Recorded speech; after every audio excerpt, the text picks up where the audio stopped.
Hi, my name is Marky, and today we are at the Edwin Ives Company Ranch in Somis, California.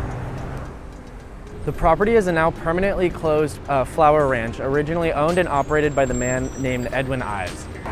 Ives was accused of recruiting workers from rural Mexico and villages with the promise of opportunity upon arrival to America. The only catch was that he would charge about $450 upon arrival for a fee of travel.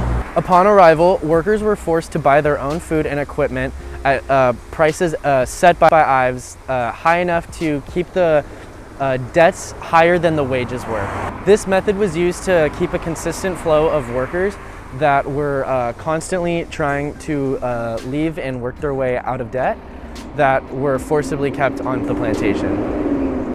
Just beyond this fence behind me, Ives kept a significant amount of workers trying to work their way out of debt into freedom. Hidden in plain sight, nobody was aware of the situation that was going on in everybody's backyard of Somis. One day, one of the workers was fortunate enough to break through the fence behind me and alert the local authorities of what was going on the Somis Ranch. Prosecutors accused Ives of several counts of slavery. All the charges were dropped, however, and he never served any prison time for anything he did. Ives hadn't spent a single day behind bars for the subjugation of the slave-like conditions to which he had treated his workers.